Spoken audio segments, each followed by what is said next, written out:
जय हिंद। ये वीडियो आप लोगों के लिए बहुत ही ज़्यादा इंपॉर्टेंट है। आज के इस वीडियो में आप लोगों को बताने वाले हैं कि इस बच्चे ने कैसे कॉपी लिखी कि इसके 70 में यहाँ पर 68 नंबर आए हैं, और ये भी बताऊंगा कि ये 2 नंबर किससे कटे हैं। तो आप लोग ध्यान से वीडियो को देखना।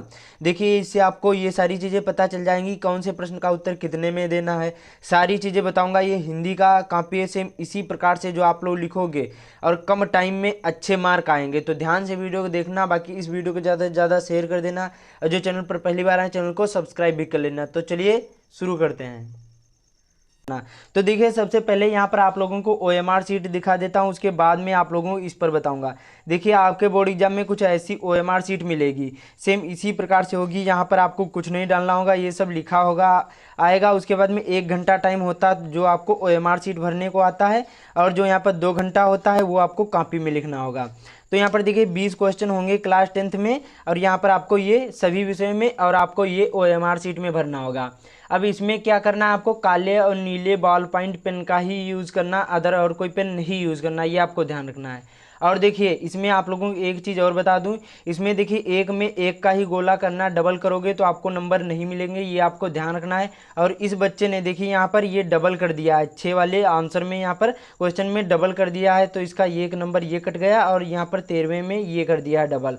डबल करोगे तो उस प्रश्न में नंबर नहीं मिलेगा ओएमआर शीट पर, ये आपको ध्यान रखना। एक में एक का ही गोला करना है, और काले और नीले बॉल पॉइंट पेन का यूज़ करना है। उसके बाद में यहाँ पर होता है परीक्षार्थी के हस्ताक्षर, ये आपको यहाँ पर सिग्नेचर करने होते हैं। जिस प्रकार से जब आप लोग रजिस्ट्रेशन करे होंगे, जैसे भी किया हो हिंदी में या अंग्रेजी में, इसी प्रकार से आपको यहाँ पर करना है। और यहाँ पर कक्ष निरीक्षक के हस्ताक्षर होते हैं, तो ये ध्यान रखना है। उसके बाद में ये पहला अक्षर दूसरा अक्षर, ये क्या होता है, ये यहाँ पर जो आपका पेपर आएगा, यहाँ पर देखिए इस प्रकार से जो आपका ये पेपर होता है, इसी में यहाँ पर ये लिखा होता है।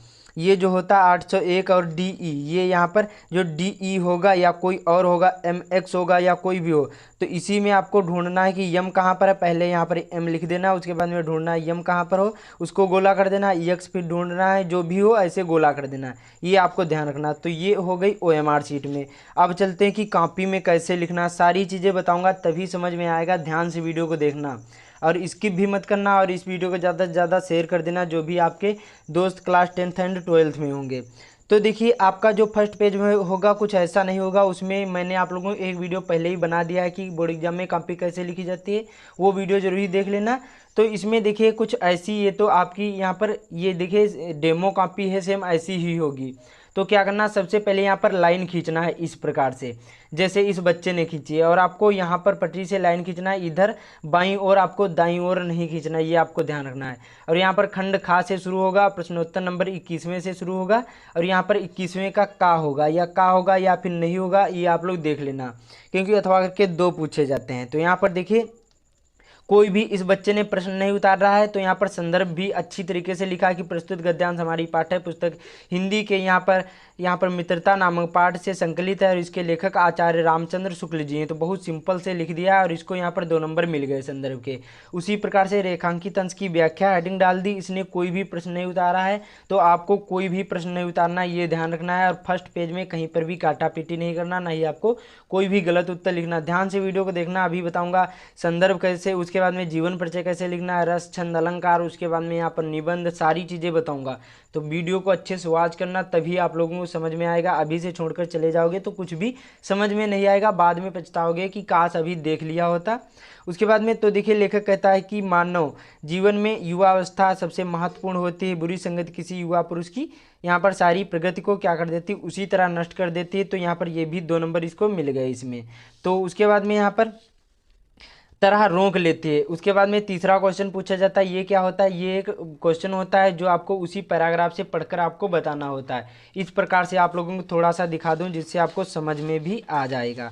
यहाँ पर देखिए इस प्रकार से क्वेश्चन पूछा जाएगा कि राम लक्ष्मण, कोई भी यहाँ पर क्वेश्चन होगा, इसी को पढ़ करके इसी में से आंसर देना होगा।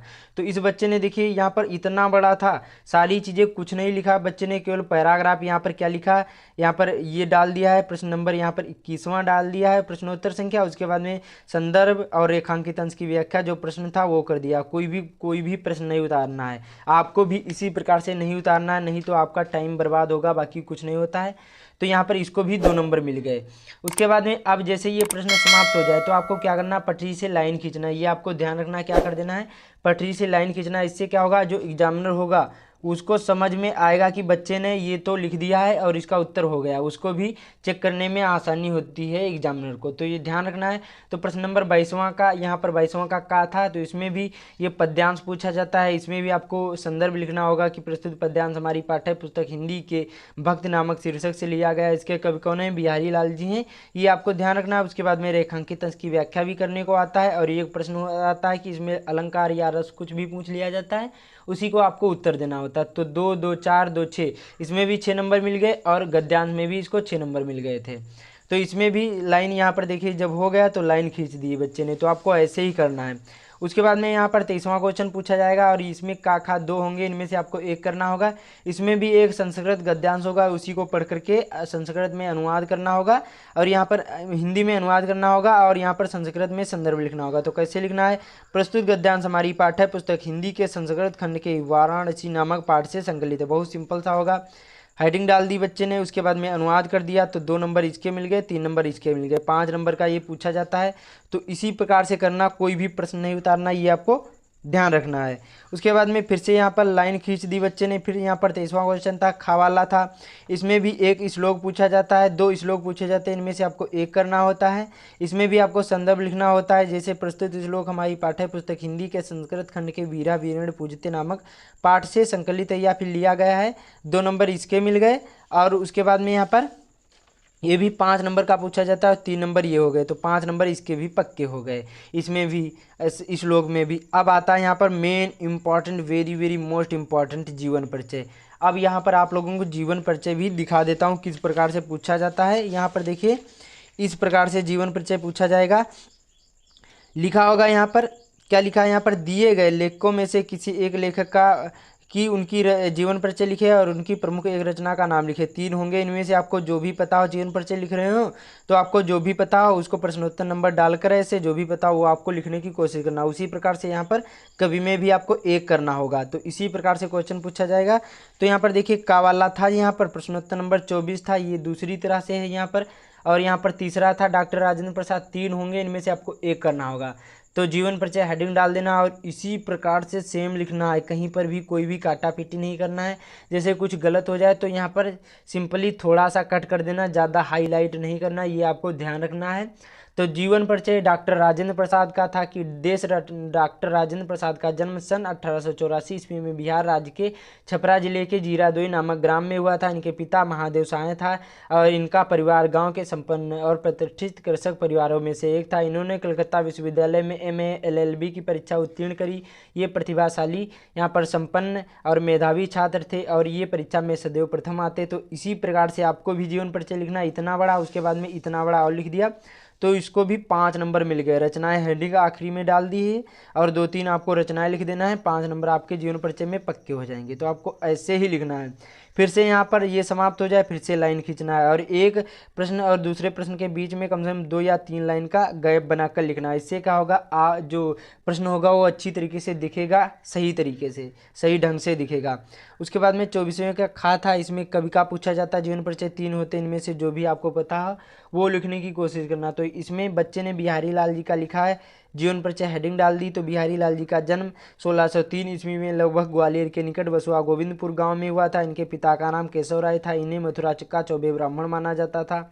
और इसी प्रकार से बच्चे ने लिखा, 3 नंबर ये हो गए, और इतना बड़ा लिखा है तो आपको इतना ही बड़ा लिखना, ज़्यादा बड़ा नहीं लिखना है। और यहाँ पर 2 नंबर रचनाओं के मिल गए, एकमात्र इनकी रचनाएं बिहारी लाल जी की, जिसमें बिहारी सतसई जिसका नाम है, और इसमें 723 दो हैं। तो 5 नंबर इसको भी इसमें फुल के फुल मिल गए। तो आपको ऐसे ही लिखना है, जितना बड़ा बच्चे ने लिखा है सेम ऐसे लिखोगे, पूरे नंबर मिलेंगे, एक भी नंबर नहीं एग्जामिनर काटेगा। उसके बाद में यहाँ पर पूछा जाता है एक श्लोक जो आपके प्रश्न पत्र में ना आया हो, तो आपको कम से कम 4-5 श्लोक तैयार कर लेना है। जैसे आप अभी आपके पास टाइम है, यहाँ पर देखिए पूछा जाता है कोई आपको एक कंस्ट्रक्ट कोई किया हुआ हुआ श्लोक लिखना है जो इस प्रश्न पत्र में ना आया हो, 2 नंबर का पूछा जाता है। तो इस बच्चे ने लिख दिया श्लोक यहाँ पर हेडिंग डालकर ऐसे ही आपको लिख देना है। और सर्वे भवन्तु सुखिनः, सर्वे सन्तु निरामया, सर्वे भद्राणि पश्यन्तु मा कश्चित् दुर्भाग् भवेत्, 2 नंबर इसको मिल गए। फिर से यहाँ पर लाइन खींच दी बच्चे ने। फिर यहाँ पर ये पूछे जाते हैं, यहाँ पर 4 क्वेश्चन पूछे जाते हैं, संस्कृत खंड के होते हैं और ये आपको यहाँ पर लिखना होता है। तो बच्चे ने बहुत ही आसानी से 2 लिख दिए हैं क्वेश्चन के आंसर। तो आपको कोई भी प्रश्न नहीं उतारना, ये ध्यान रखना। मैंने आप लोगों को बताया।